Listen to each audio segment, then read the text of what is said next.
जीवन में हमें अक्सर अपनी गलतियों और बीते हुए कार्यों का पछतावा होता है। हम खुद को सोचते हैं कि क्या होता अगर हमने वह कार्य नहीं किया होता या उस गलती को सुधार दिया होता। लेकिन क्या आपने कभी यह सोचा है कि बीता हुआ कल कभी लौट कर नहीं आता है। यहाँ हम एक छोटी सी लेकिन गहराई से सोचने वाली महात्मा गौतम बुद्ध की इस कहानी के माध्यम से देखेंगे कि हमें अपनी भूलों को भूलकर आगे बढ़ना चाहिए। महात्मा बुद्ध एक गांव में प्रवचन सुना रहे थे। उन्होंने पास में बैठे हुए लोगों के समीप अपनी मधुर वाणी से सभी को संबोधित करते हुए बताया कि हर किसी मनुष्य को धरती माता की तरह सहनशील तथा क्षमाशील होना चाहिए। क्रोध मानव का एक ऐसा शत्रु है जो दूसरों को तो हानि पहुंचाता है, साथ में खुद भी उससे नहीं बच पाता है। इसलिए क्रोध ईर्ष्या मानव के सबसे बड़े शत्रु है। सभा में उपस्थित सभी लोग शांति से उनकी बातों को ध्यानपूर्वक सुन रहे थे। तभी वहां उस सभा में बैठा एक अति क्रोधित व्यक्ति भी था। वह पहले तो गौतम बुद्ध की बातें सुनता रहा, फिर अचानक महात्मा जी से क्रोधित होकर बोला। बोलते समय उसकी आंखें खून के समान लाल हो रही थी। उसने बोला कि तुम ढोंगी हो, यहाँ बैठकर लोगों को बेवकूफ बना रहे हो। ये जो तुम कुछ भी कह रहे हो ना, इसको सचमुच करना बहुत मुश्किल है। समझे, तुम्हारी इन बातों का कोई मतलब नहीं। यह सब बातें कोई मायने नहीं रखती। असल जिंदगी में कहानी सुनाना बंद करो। धूर्त महात्मा और जहाँ से आए हो वहीं चले जाओ।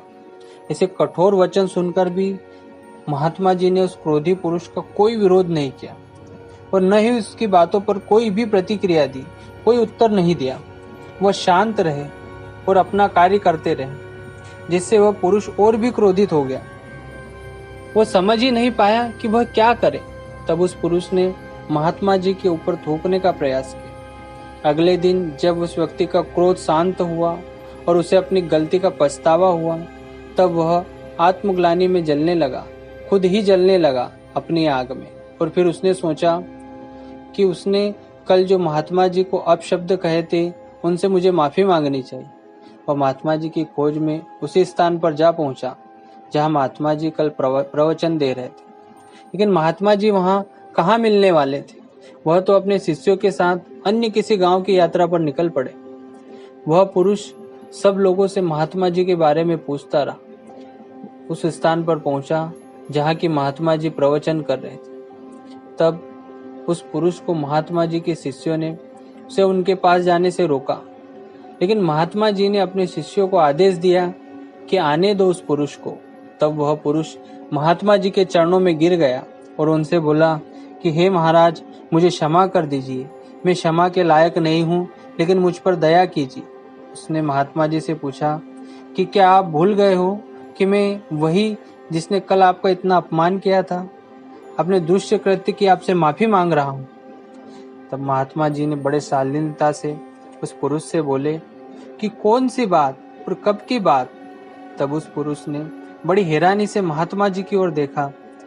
तब महात्मा जी बोले कि मैं तो बीती बातें वहीं छोड़ आया हूँ, क्योंकि बीता हुआ कल कभी वापस लौट कर नहीं आता। इसलिए बीती हुई बातों की वजह से आज और अपना आने वाला कल नहीं बिगाड़ना चाहिए। जो हो गया सो हो गया। तुम्हें अपनी भूल का एहसास हुआ, यही सबसे बड़ी बात। तुमने अपनी गलती को मान लिया, सो तुम अब निर्मल हो गए हो, स्वच्छ जल की भांति हो गए हो।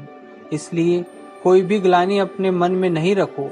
अपने आने वाले कल के बारे में विचार करो और उसे सुधारने का प्रयास करो। महात्मा जी की बातें सुनकर उस पुरुष के मन का भार हल्का हो गया और वह अपने आप को खुश महसूस करने लगा। उसने महात्मा जी के चरणों को पकड़कर कहा कि आज से मैं अपने क्रोध का त्याग करता हूँ और धैर्यवान और क्षमाशील होने का प्राण आज से लेता हूँ। तो दोस्तों, हमें इस कहानी से यही शिक्षा मिलती है कि अपने बीते हुए कल की गलती को लेकर हमें वर्तमान में उसका पछतावा न कर उस गलती को हमें अपने भविष्य में कभी नहीं करना चाहिए, कभी दोबारा नहीं दोहराना चाहिए। क्योंकि दोस्तों, बीता हुआ कल तो कभी वापस लौट कर नहीं आता है। यदि आपको वीडियो अच्छा लगे तो आप वीडियो को लाइक करना और चैनल को सब्सक्राइब करें।